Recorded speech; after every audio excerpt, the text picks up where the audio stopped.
Kaixo denoi, gaur nire amaierako lana aurkeztuko dizuet. Genero rolak deseraiki ikuspegi feminista oinarri eta dramatizazioa helduleku izenburua jarri diot. Eta lan honetan aurrantzerki tailer baterako proposamen didaktikoa aurkeztuko dizuet. Lan honek 3 helburu nagusi izan ditu. Alde batetik euskal aurrantzerkiaren marginazio egoera eta ikusgarritasun urria gainditza, eta horregatik antzerkigintzari leku bat eskaini nahi izan diot, eta horregatik esku hartzea horretan oinarritu dut. Bigarrenik, aurrek txikitatik jaso dituzten aurre ezagutzak zein diren jakin nahi izan dut, eta jaso dituzten genero rolak, txikitatik jaso dituzten genero rolak zalantzan jarri nahi izan ditut. Eta ondotik, noski horrekin, beraien imaginazioa eta sorkuntza oinarritzat hartuz eta ikuspegi feminista kontutan harturik, nahi izan dut rol, identitate eta realitate berriak beraiekin eraiki. Eta azkenik, dramatizazioaren lengoaia ezberdinak ezagutza izan da helburuetako bat, eta noski lengoaia horiek esperimentatzea proposatzen ditudan tailerren bidez. Beraz, nire marko teorikoan lehen zatian euskal arrantzerkiaren egoera aipatzen dut eta bere ibilbidea.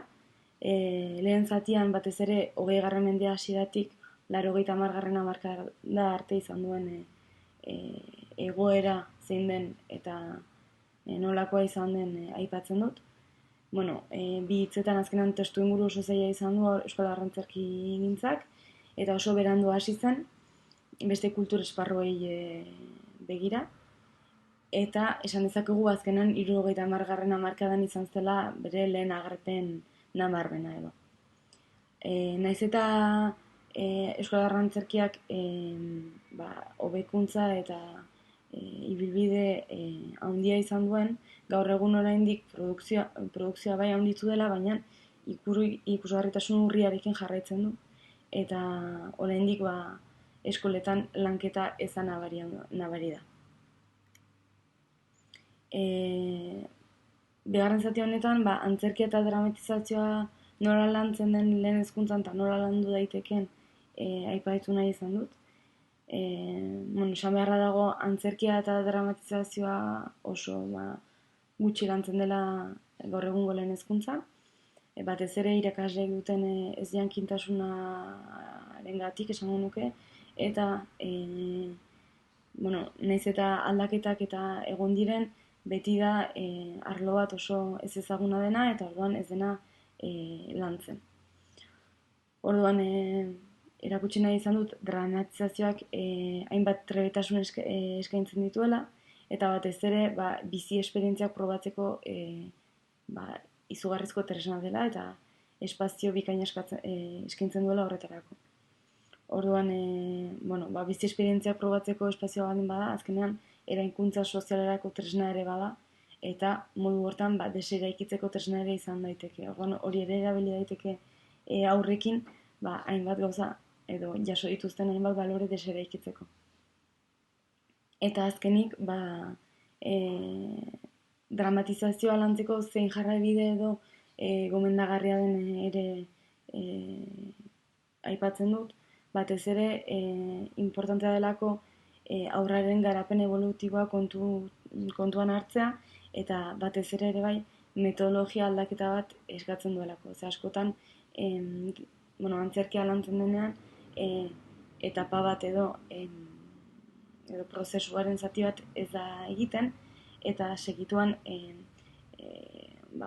antzerki obrak taula gaineratzen dira eta aurkezten dira, baina ez da prozesu bat eramaten lehenago. Eta orduan ez da dramatizazioaren lanketarik eramaten.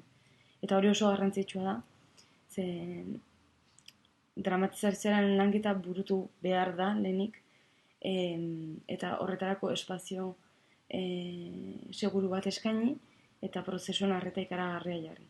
Eta horri esker, hausnarketa kritiko eta esperimentazioa bultzatuko da.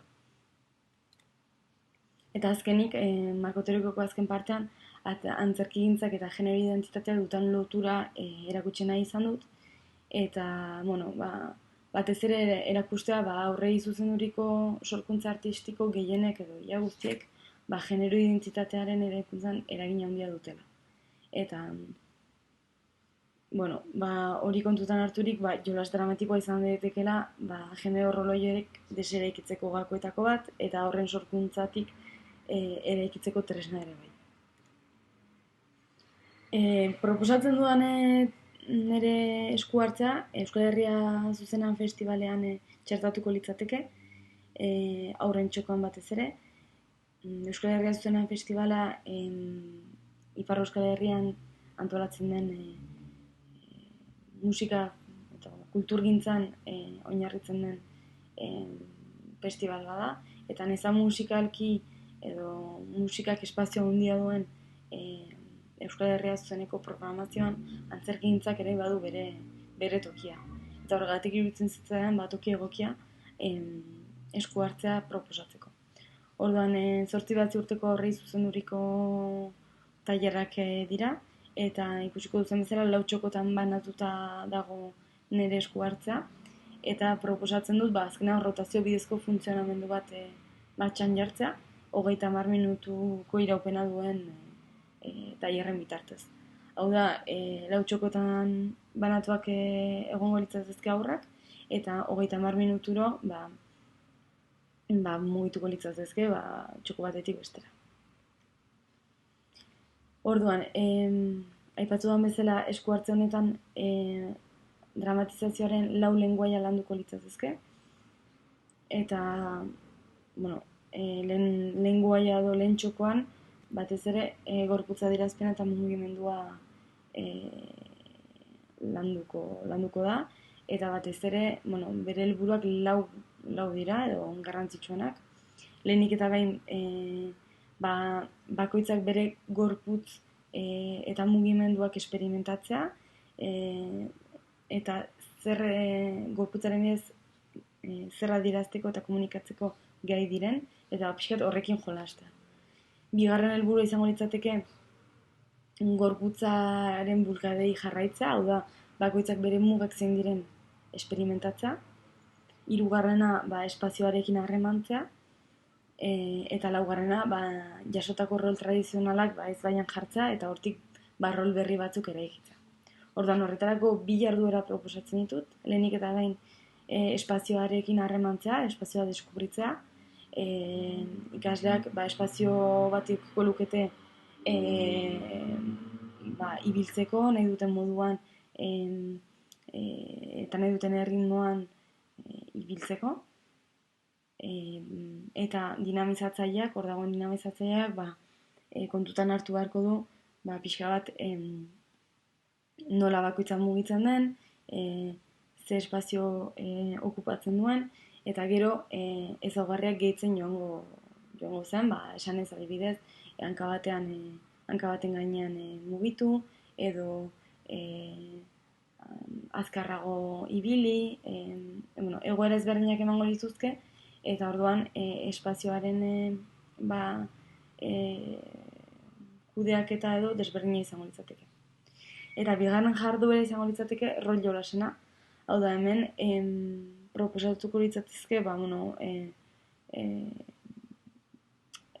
ipuin klasikoetako hainbat pertsonai, eman dizagun Edurne Zuri, eta pertsonai hori nola gorpuztuko luketen erakutsi beharko luketen lehenengo partean, hau da, haien aurre iritzeetan oinarrituz, eta bigarrenik egoera bat emango zaie, eta orduan egoera horren arabera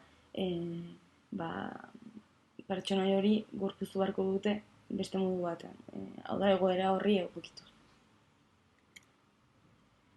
Bigarren txokoan, adierazpen linguistikoa eta improvisaketa landuko litzateke. Hemen 4 helburu daude ere bai, azkenean hitzaren bidez imaginatzen duten hori adieraztea. Bigarrenik, hitzetik gorputzera pasatzea, mugimendua edo mugimenduaren bidez, muzorren bidez. Eta hirugarrenik, sormenaren bitartez, azkenan hizkuntza ekintza deseraiki eta eraikitzeko tresna bihurtzea. Eta azkenik, gaitasun narratiboa lantzea. Orduan horretarako erabaki dut Amatxoaren Uzta liburuko ama alaba batzuen historioa ipuina hartzea, eta hemen azkenean ipuin horren hasiera eta korapila kontatuko zaie ikaslei, eta beraiek asmatu beharko dute bukaera.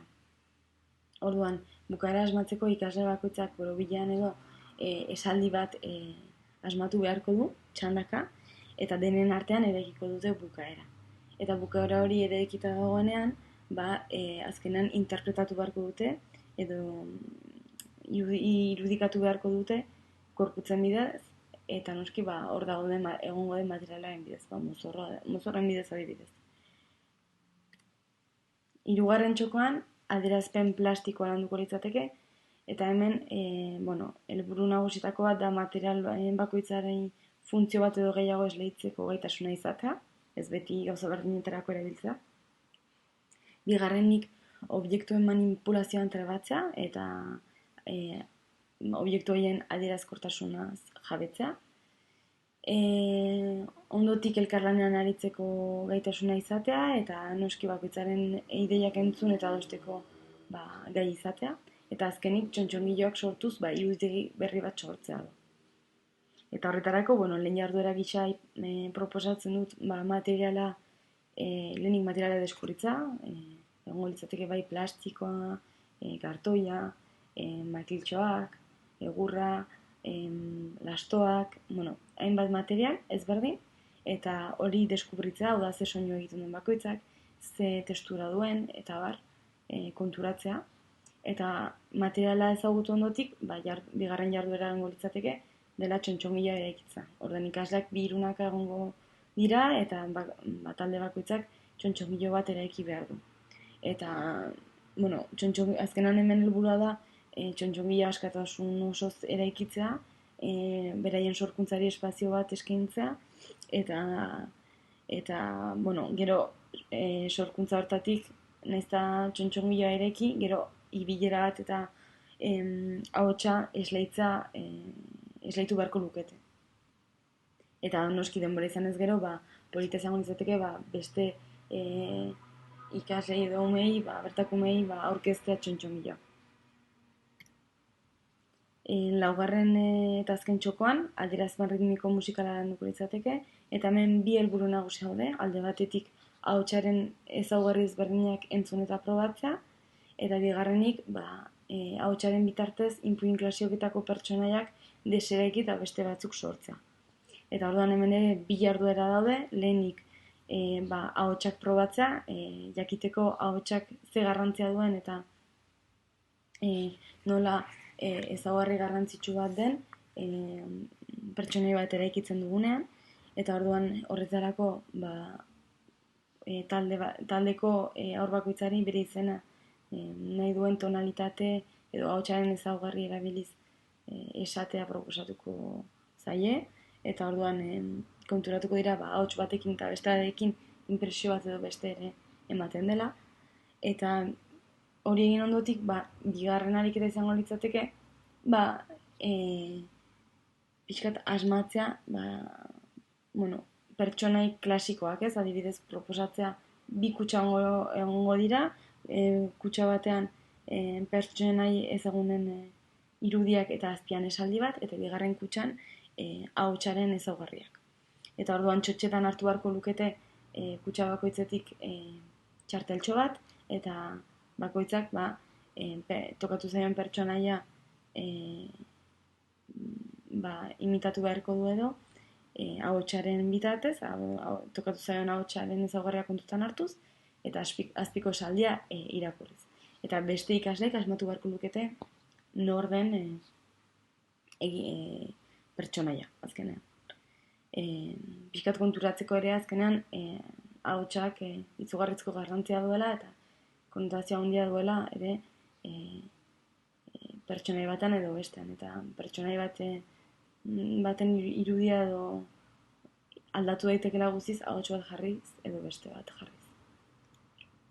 Orduan lan honen ondorio nagusia azkenan, lehenik eta bain izan da dramatizazioari eta euskarazko antzerkigintzari eta heziketa feministari leku bat eskaintzea, eta eskolatik egin dute honengoan, baina eskola barruan ere egin daiteke, Uste dudalako ere eskolatikat beharrezkoa dela eta huttsune handi bat dagoela gaur egun ere. Orduan hori izan da pixka bat esku hartzea honen helburua ere bai, toki bat eskaintzea. Bigarren ondorioa izango litzateke azkenan metodo aldaketa bat beharrezkoa dela, eta dramatizazioaren lanketa burutu behar dela. Azkenan prozesuari arreta jartzea izugarrizko garrantzia du prozesuan arreta jartzea, eta noski espazio seguru bat eskaintzea. Orduan, hori lortu eta azkenan dramatizazioaren bidez, hausnarketa kritiko eta esperimentazio bultzatzeko aukera dago. Eta orduan oso garrantzitsua da zati hori lantzea. Eta azkenik, antzerkia badela ahalduntzeko eta deseriakita eraikitzeko tresna bat. Eta ikusi den bezala, nik batez ere ipuin klasikoetan oinarritu naiz, baina azkenean oro har gizarteak transmitutako balore tradizionalak iraultzeko eta ikuspuntu feminista batetik beste realitate edo identitate berriak eraikitzeko badela tresna garrantzitsu bat antzerkia eta erabili daitekeela horretarako eta erabili behar dugula horretarako albezain bat. Beraz, hau izan da guztia. Beste mila esker entzuteagatik eta beste zalantzaren bat baldin baduzue edo galderarik idatzi lasai. Mila esker.